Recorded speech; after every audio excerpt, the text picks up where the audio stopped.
Hello everyone. So sometimes ago, NIPOST made a move to impose a new operational charge on businesses that offer delivery services in Lagos. And so many people were agitated about this and against the move.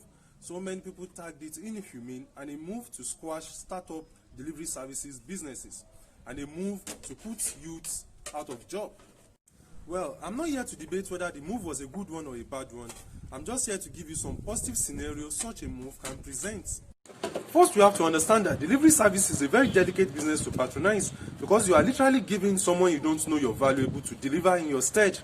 So there are risks involved, such as your goods may be damaged on the way to delivery or may not even be delivered at all and also not returned back to you. That is theft. Your goods risk being stolen. Now, regardless of the worth of whatever you want delivered, you have to give it to them because they will be the one to make the delivery.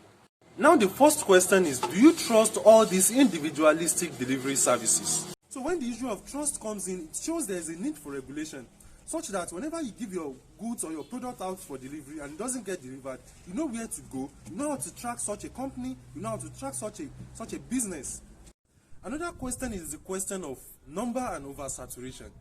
You see, when a business is oversaturated, it affects everyone involved in the business because there is lower patronage and lower profits. So there's a need for regulation of businesses to maintain standard.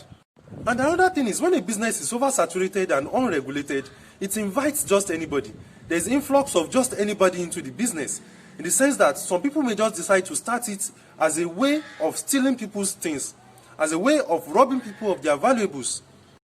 And this will in turn lead to depreciation in customer trust, which will affect everyone across the business, regardless. Then you see people saying, don't give my valuable to delivery service, so they will steal it or they won't deliver it or this and that. You know, the trust will disappear just because of some few bad eggs, just because some few people came in with the mind of theft. So this calls for a regulation to discourage some bad minds, to discourage some bad eggs from ruining the reputation of the business. And lastly, this may come in form of competition. You know how this regulatory imposition fee may be orchestrated by the big wigs in the business.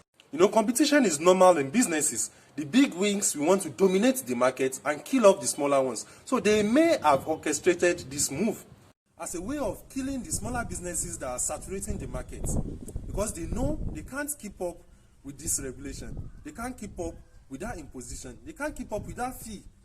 So it's not everything that we just blame the government for. It's not everything that we just rant about. Sometimes all we need is to look the other way around and see the positive side of some of these things. We look at the positive scenario it may present. Although I'm not in support of putting hundreds and thousands of youths out of job, but if this imposition stands, this is my advice for those that will be affected. If you will be affected by this regulatory move, find a way to partner with the big wigs, with those you know have the means and the capacity to afford all these regulatory fees. Find a way to partner with them, and if partnership will not work, find a way to work under them. Make an arrangement to put yourself under them and work in their name. That is better than doing nothing. There is nothing wrong in working under someone.